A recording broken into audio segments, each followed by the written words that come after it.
What is up, everybody? My name is Chris Erickson. I'm one of the pastors here at Fountain Springs, and I just want to say welcome this Labor Day weekend. Thank you so much for being here, whether you're at our West location, East location, our brothers at RCMU, wherever you are watching this, thank you for joining us. And this is a very special weekend.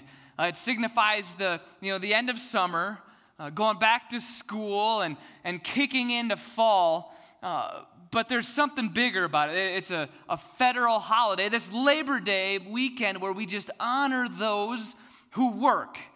Each and every one of us work in some capacity, and it's just a way to say thank you for doing what you're doing. The American workforce, thank you for laboring the way you have. And so I thought it'd be great for us to kick off just honoring some people that we know work hard. And so we just wanted to say thank you to some of the people out there that work hard. Firefighters. They protect us. They rescue us if need be. They do jobs I would not be willing to do. They work hard. Who else do we got? Police officers, another great example, protect and serve, and they're there to be there for the community tirelessly all the time. They're always there making sure we're safe and in need, or if we need help, they're there for us. Again, they're constantly working. Who else do we have? Teachers, I give a ton of respect to because they had to teach me, which is pretty difficult. In fact, most of us have had teachers in our lives who probably should have given up on us, but they didn't. And so we owe them a debt of gratitude. Who else do we have? Okay, you guys get the point, right? We can move on. We can move on, right? Okay. We are here to talk about work and labor. We get it. Each and every one of us works in some capacity. And I'm sure most of us, if you're like me, you've had a new job. Maybe not recently, but at some point you've had this new work that you've been tasked with. And it's exciting. We all know that feeling that I'm talking about. You get this new work or this new job, and the night before you're a little anxious but excited because it's a new adventure. And then you show up the next day and everything's brand new. Where you park, the building, the people you're with, your boss, your tasks, everything. And it's exciting. It's this brand new thing. And everything is this new challenge that you need to take on. And then you go home and your spouse or whoever asked you, how was your day? And you said, it was great. I got to learn this and this. And everything was new and it's exciting. And then the next day you go back. And then the next day. And then you start to get into a rhythm. You start to get a hang of it. And you realize, hey, I can do this work. I can accomplish this work. And then a few weeks go by and a few years and you're starting to lose some of the momentum of the excitement because it's now the same thing over and over. And pretty soon you just don't care about the work. So then you go and you start looking for new work, and you find something, and finally again the same thing, and you're excited, and the whole new adventure starts again, and you go into this rhythm again, and everything is new, and then you get used to it, and you can accomplish, and then pretty soon, once again, the energy is just out of you. Oh, you get to a point where you start to wonder, what's the point of what I'm doing? This doesn't have any meaning. See, our grandparents, or even some of our parents, or even some of us in here, held jobs for long periods of time. My grandfather had the same job from the time he was out of college to the time he retired. That is not something that will happen for me. See, nowadays, we want to know that our work is impacting. We don't care so much about the paycheck. We care about the purpose of our job, the meaning behind it, that we're impacting someone. And so we begin looking for work that has meaning, that has purpose, but then we keep searching because we just can't seem to find the right fit. And the problem becomes we don't know what we're supposed to be doing. See, we're in this epidemic in our country nowadays, and that's this right here. We expect our work to reveal our purpose. We know that we want to impact something. We want to have a purpose, a point. And so we try and find these jobs that will reveal what that purpose is, but it just doesn't seem to work. And so we continue to look for jobs, or we just get this bad attitude at our work. We don't care about our job. We tend to disengage from our job. I read a study recently that said only 13% of people are actively engaged in their work. And it's because only 13% believe that their job has meaning. See, we're looking for purpose through our work, hoping that something we're doing will reveal what we're supposed to be doing with our lives. And we just can't seem to find it. And so work ethic tends to diminish in all of that. And unfortunately, that's not supposed to be the case. See, the Bible tells us how hard we're supposed to be working. In fact, it says this, work with enthusiasm, as though you were working for the Lord rather than for people. So we're supposed to be excited about our work. Now, if you're like me, I heard this all the time growing up, and truthfully, I hated it. Because it felt like it was just a trick from my parents to get me to mow the lawn, telling me, well, you got to do it. You got to impress Jesus, so you have to work hard. And I thought, well, why did it matter how hard I worked? If God loved me, he really didn't need me to work that hard. But they would just keep telling me, no, you're supposed to work like God is your boss. And I'd think, okay, I get it. I'm supposed to work hard. But what's the point? If you're like me, you struggled with this idea of what is my purpose in life? What is my purpose in what I'm supposed to be doing? What am I supposed to do for work? And I'm not just talking about a job, this 9-to-5 job. I'm talking about your work. Whether it's working at a bank, a hospital, a Burger King, or maybe you're a stay-at-home parent, maybe you're semi-retired, fully retired, maybe your work is volunteering in the community at your local church. But whatever work you're doing, you want it to have purpose, but we just don't know what that is. And yet we know we're supposed to be excited about our work. It just doesn't help us. It doesn't motivate us because we need some sort of purpose in what we're doing. Well, thankfully, God gave us purpose. If you're in here struggling with what is my purpose, what am I supposed to do in life, God has answered that for us. See, God gave us work on purpose. He didn't just tell us we need jobs, we need to work to keep us busy because he knew we'd get bored. No, he had a purpose for us working, and each and every one of us have a purpose for that, and it's this right here. In the same way, let your light shine before others so that they may see your good works and give glory to the Father who is in heaven. If you don't exactly know what I'm talking about, our work, which includes everything we do, not just our job, but our work. The purpose of our work is to glorify God. An easier way to say it may be this right here. The purpose of our work is to make God known. In whatever we're doing, wherever we are, God has given that work purpose. And the purpose is to make sure that each and every person who sees us doing that work knows who God is. For me, it may be easy because I'm a pastor. And so, yes, it's obvious that my job, my work, is to talk about Jesus.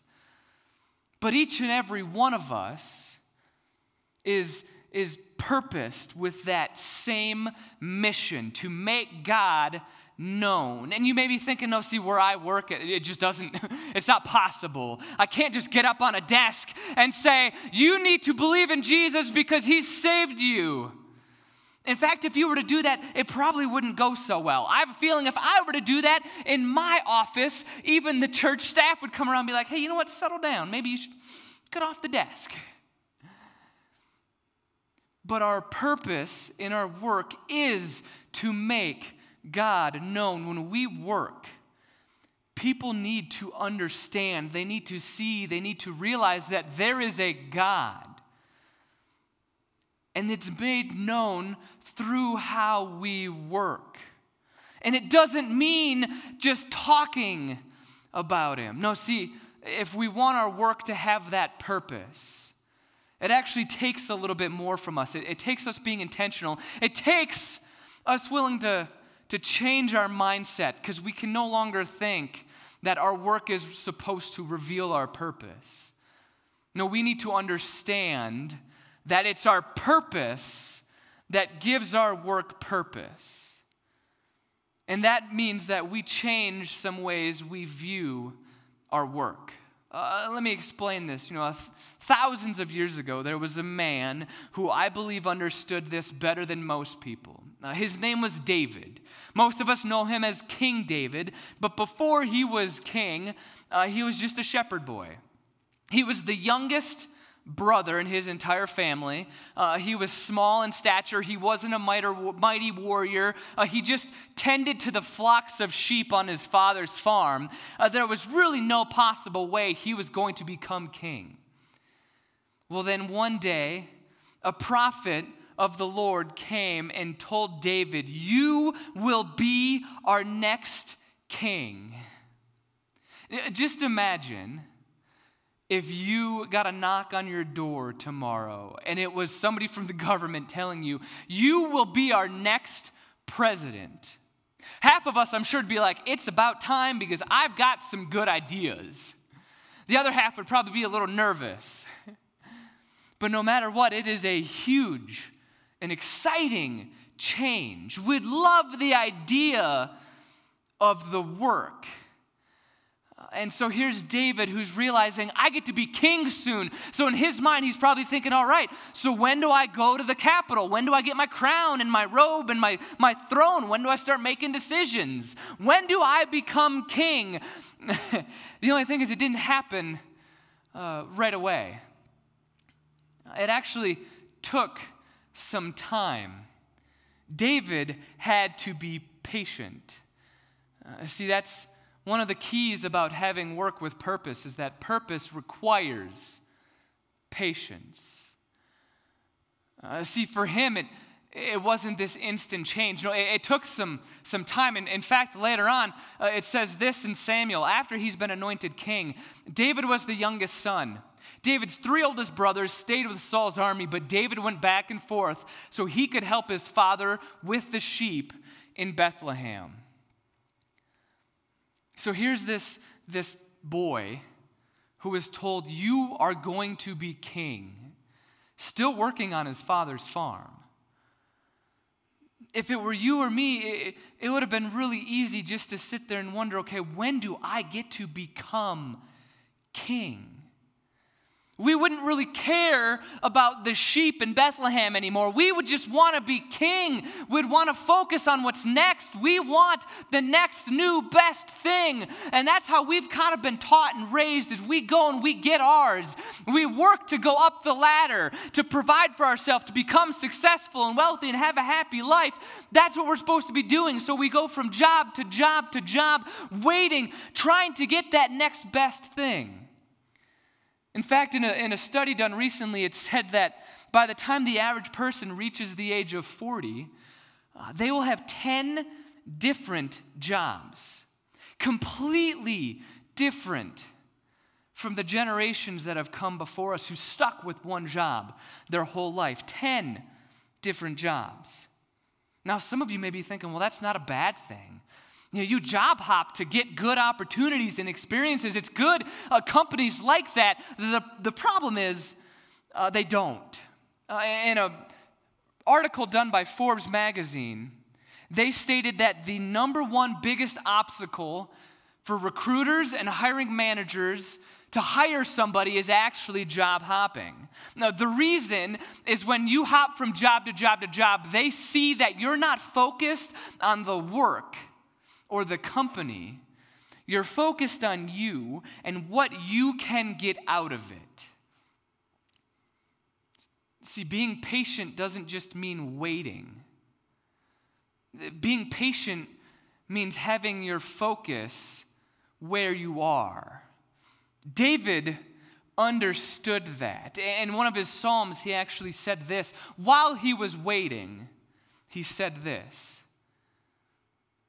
"Be still in the presence of the Lord and wait patiently for him to act."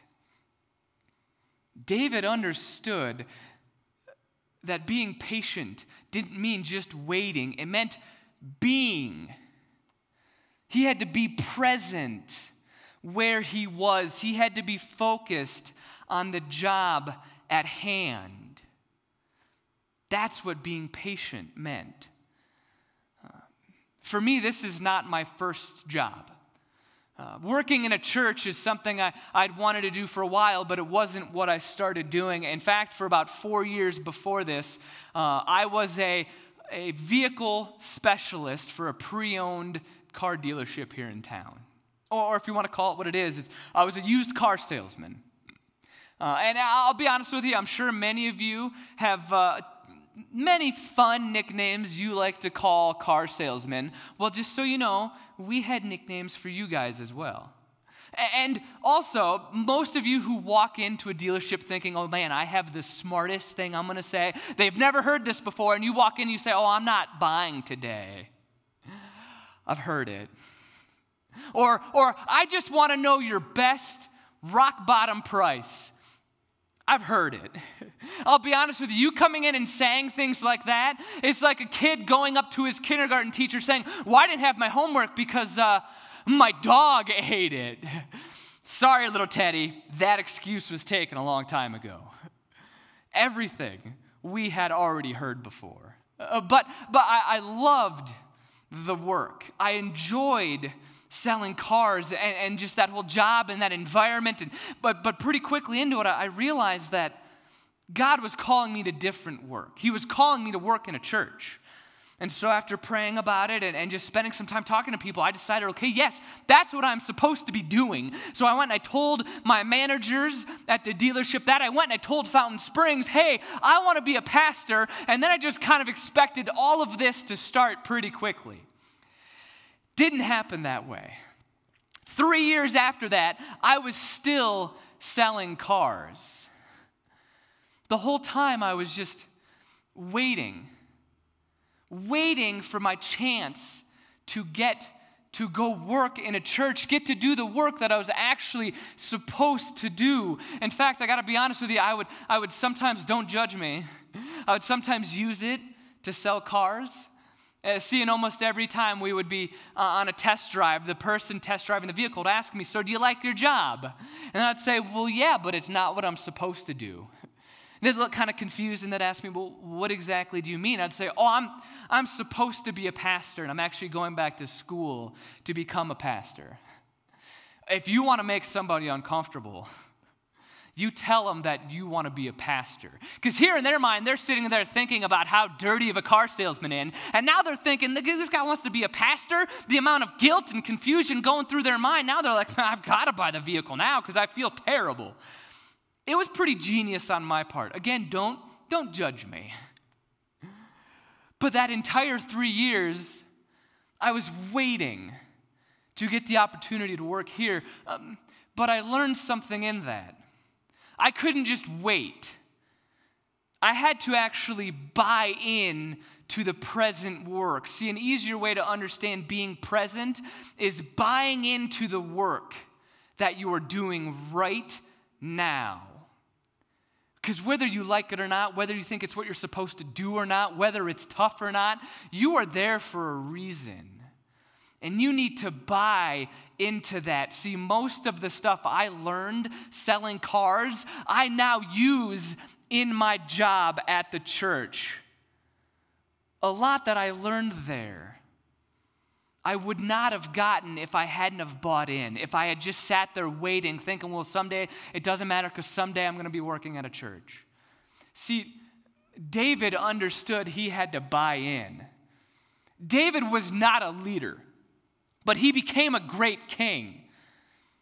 And it was during his time of waiting that he learned how to be a good king. He wasn't a warrior. He had no official military training, but yet he was an incredible fighter.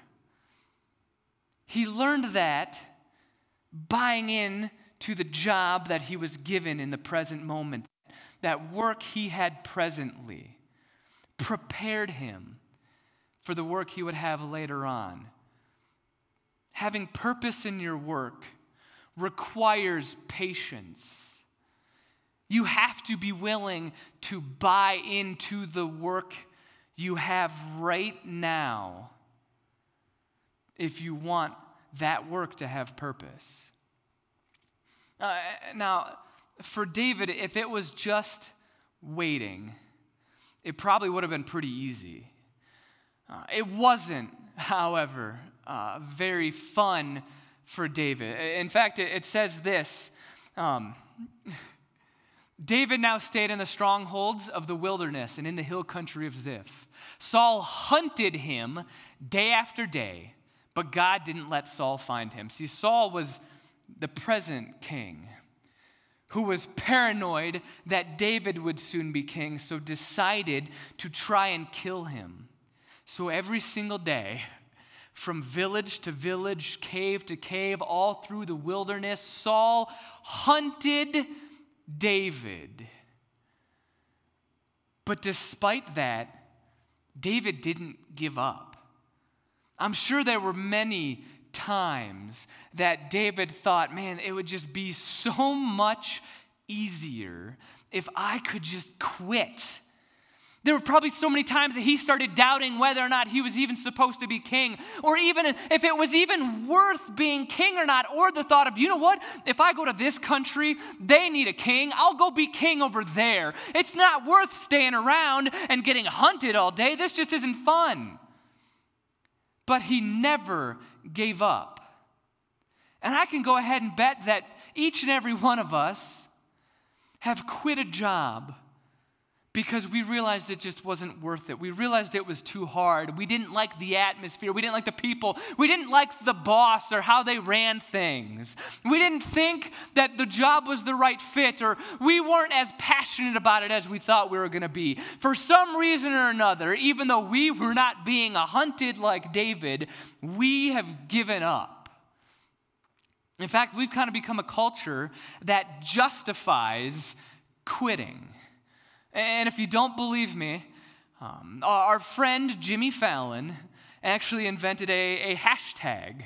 And I don't know what a hashtag is, don't ask me, but apparently people write in reasons they have quit work. And if they're funny enough, he reads them on his shows, but it's called hashtag Why I Quit. And we decided, for your entertainment pleasure, to share some of them with you today. And so I have 4 that I wanted to share with you. The first one is this.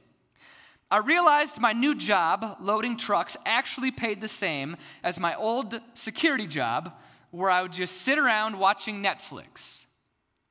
I don't know how you don't realize that the pays are the same before you quit. But good reason or not to quit? I don't know. You tell me, but he did. Second one. My boss sent a memo about dirty mugs being left in the sink and ended it with, if I have to revoke food and fridge privileges, I will. So the boss threatened to punish you for not cleaning up your stuff, so you decided to quit. Good reason to quit? I don't know. You be the judge. Third one. Worked at a hotel when a clown convention reserved a block of 20 rooms. They showed up fully dressed. Odd? Yes. Creepy? Probably. Good reason to quit your job? I don't know. Final one is this. I walked in on my boss sitting on the toilet. I froze with panic. We made at least 10 seconds of uninterrupted eye contact. I'll be honest with you, in that moment, it may have been a good time to ask for a raise. Good reason to quit? I don't know. See, like I said, we've become a culture that justifies quitting.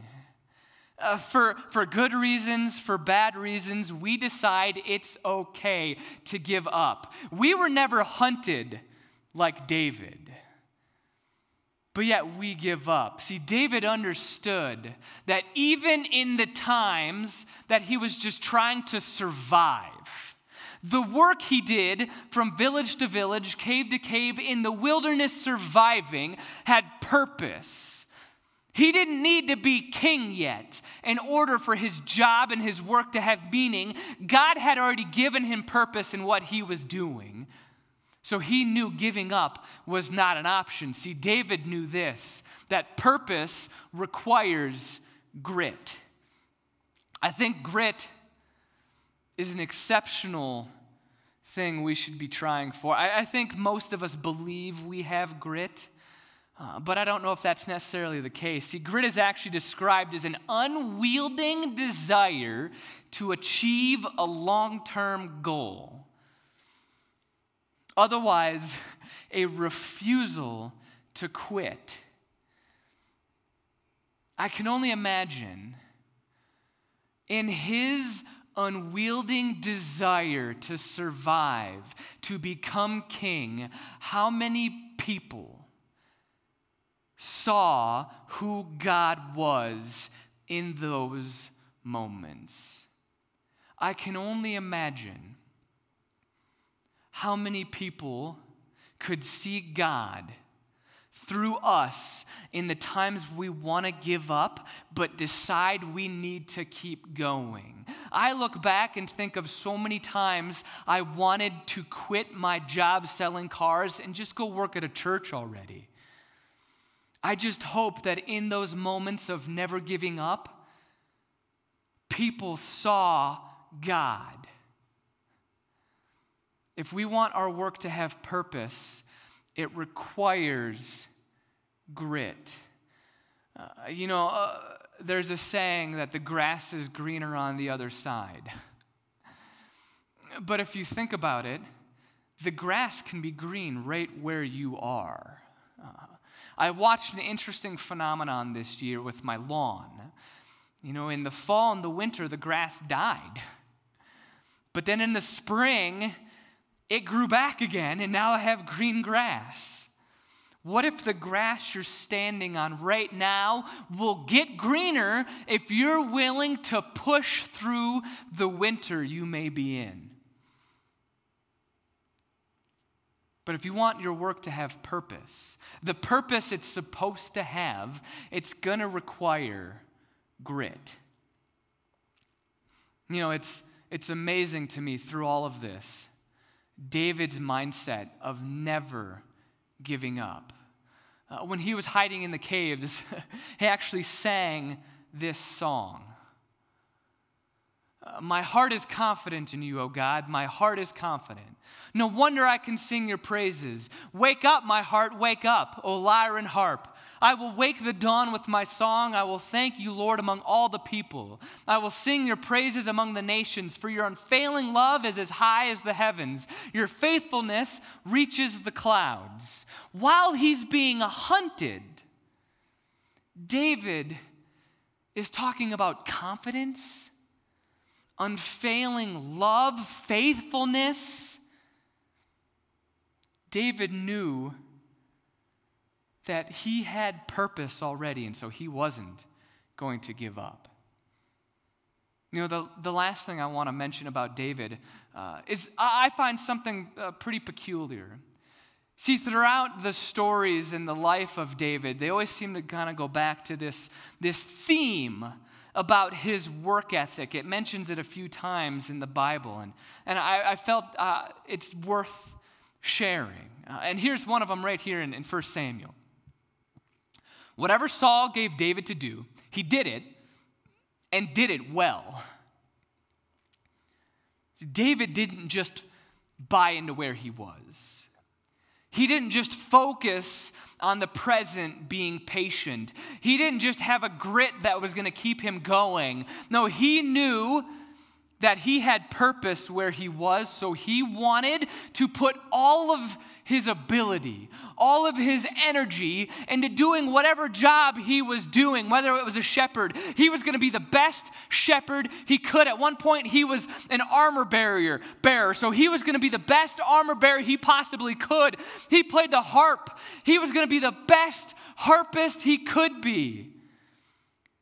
He was constantly pursuing excellence. See, David understood that purpose requires a pursuit of excellence. Many of us have gotten to points in our lives where we're only working for a paycheck. We don't necessarily like our job. We don't really care that much about it, but it puts food on the table, so we're going to do it. And because of that, we seem to check out, and that's why only 13% of us think that our job actually means something. And pretty soon now, when we think about that, we tend just to move on to a new job. David understood that his purpose was not just to work. He wasn't given this work to stay busy. He wasn't given this work to be average or mediocre or to just get by. I think a lot of us in our work just get by, just survive.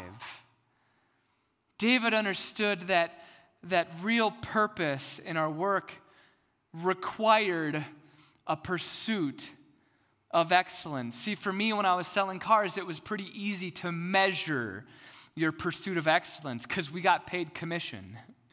So no matter what, at the end of the day, you could see how well people were doing, the standard of excellence they were reaching by how much they were making. For most of us, it's not that easy. If you're working hourly or even salary, you can just get by. I may step on a few toes here, but even if you're a full-time parent, you can just get by. However, having real purpose in our work requires a pursuit of excellence. There's a great story, an illustration I heard recently that I thought really exemplified your pursuit of excellence because it's all of a mindset of how hard we're willing to work. And the illustration goes that three men were hauling wheelbarrows of rocks down a road. And a gentleman stopped each one at a time. He stopped at the first man and he said, "What are you doing?" And the man drops his wheelbarrow and says, "I'm hauling rocks." Picks it up and keeps on going. The second man comes by and again he's asked, "What are you doing?" And he says, "Well, I'm building a wall." Picks up his wheelbarrow and keeps on going. The third man comes by with his wheelbarrow and he again is stopped and asked, "What are you doing?" He drops his wheelbarrow and with a big smile on his face, he says, "I'm building a castle and it's going to be magnificent." See, the first two were just getting by. They were just surviving. Yes, they were working, but their work really had no purpose. The third man, however, he knew his purpose. He knew he was building something magnificent. I think the incredible thing about this life is that God gave us purpose in our work. Again, it's not just to be busy. It's not just to make a living or provide. But he decided that he was going to build something special here on this earth, and he wanted to use us.